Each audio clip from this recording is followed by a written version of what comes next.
standing ovation.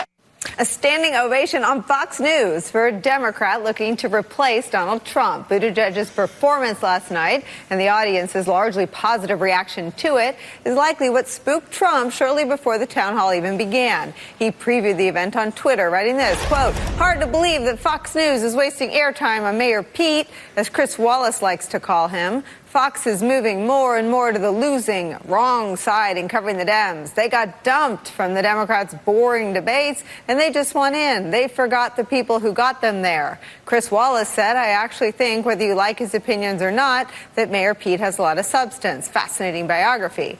"Gee, he never speaks well of me.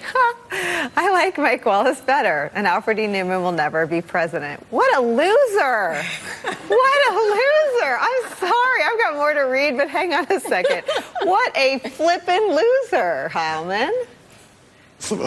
I mean, the dude just, he's a loser. I'm sorry. Can I see that I just don't want to stoop to, because he calls everybody losers. I always just he's the president. We can stoop. It's pathetic. It's pathetic. It's like, the other thing is that it so reveals his id is so on display in all of his tweets. So it's like, if he's afraid of something, he doesn't even try to be the tough guy at the table, right? If somebody try to pretend that his hands are big enough. Right. I mean, what a loser.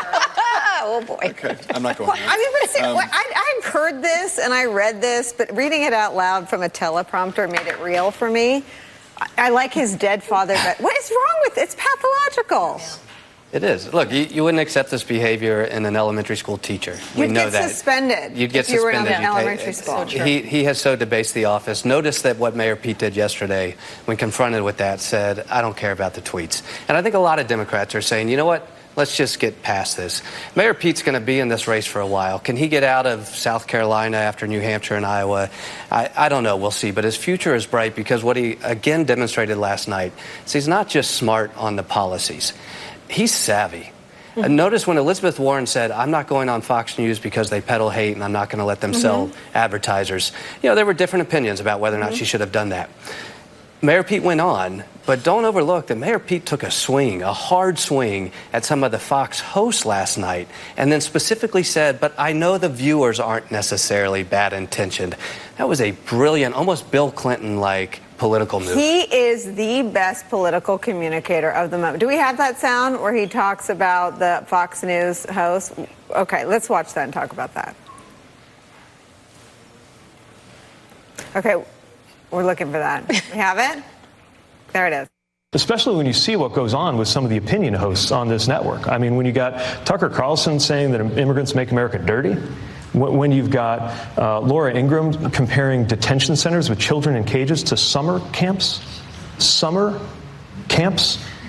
then there is a reason why anybody has to swallow hard and think twice before participating in this media ecosystem. But I also believe that even though some of those hosts are not always there in good faith, I think a lot of people tune into this network who do it in good faith. And there are a lot of Americans who my party can't blame if they are ignoring our message, because they will never hear it if we don't go on and talk about it. And so it's why, whether it's going into the viewership of Fox News or whether geographically it's going into places where Democrats haven't been seen much, I think we've got to find people where they are, not change our values, but update our vocabulary so that we're truly connecting with Americans from coast to coast.